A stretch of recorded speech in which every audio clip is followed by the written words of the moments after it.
মুস্তাফিজুর রহমান হয়তো ভুলবেন না 14 মে দিনটাকে। একদিকে জাতীয় দলের ডিউটি পালন করতে সংযুক্ত আরব আমিরাতের উদ্দেশ্যে উড়াল দেওয়ার প্রস্তুতি, আর অন্যদিকে পাশের দেশ ভারতের টি-20 লিগ থেকে বিপুল অর্থে দল পাওয়ার খবর।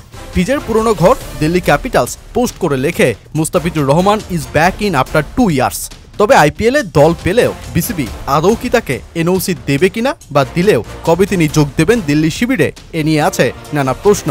কিন্তু তার চেয়েও যেই প্রশ্ন উদ্রেক হচ্ছে সবচেয়ে বেশি, তা হলো ফিস কি আদৌ 6 কোটি রুপি পাচ্ছেন, নাকি অঙ্কের হিসেব বলছে অন্য কিছু। 8 সপ্তাহব্যাপী 10 দলের আইপিএলে খেলোয়াড়দের পেমেন্টের বিষয়গুলোতে জুড়ে আছে নানা ধারা। যেহেতু লিগটির আর মাত্র 17টি ম্যাচ বাকি আছে, তাই মুস্তাফিজ দিল্লি ক্যাপিটাল শিবিরে যোগ দিলেও পাচ্ছেন না 6 কোটি রুপির পুরোটাই।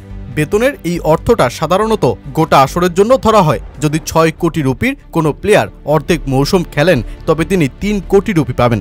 কিন্তু মুস্তাফিজ তো অর্ধেক আসরও খেলার সুযোগ পাবেন না, কেননা দিল্লির হাতে রয়েছে আর মাত্র 3 ম্যাচ। তাই ফিজের অর্থ হিসেব হবে প্রো রাটা সিস্টেমে। আইপিএলের নিয়ম অনুযায়ী 12তম লিগ ম্যাচের দিন বা তার আগে খেলোয়াড় বদলি করা যায়। সেক্ষেত্রেও চোট বা অসুস্থতা থাকতে হয়। তবে যেই জেক ফ্রেজার ম্যাকগার্কের বদলি দল পেয়েছেন মুস্তাফিজ, তার কোনো চোটই ছিল না, বরং তিনি ভারত পাকিস্তান হামলায় আতঙ্কিত। আর যদি কোনো খেলোয়াড় মৌসুমের মাঝপথে বদলি হিসেবে যোগ দেন, তবে তার অর্থ হিসেব হয় প্রো রাটা ভিত্তিতে। বিষয়টা কিভাবে কাজ করে তাই দেখা যাক। দিল্লির গ্রুপ পর্বে বাকি 3 ম্যাচ। 6 কোটির মুস্তাফিজ যদি এই 3 ম্যাচে খেলেন, তবে তার বেতন থেকে না খেলা 11টি ম্যাচের বেতন গড়ে ভাগ হয়ে যেই অর্থ থাকবে, সেটাই হবে তার মূল বেতন। অর্থাৎ 3 ম্যাচের জন্য 6 কোটির ফিস পাবেন 1.28 কোটি রুপি। তবে এটি শুধু মূল বেতন।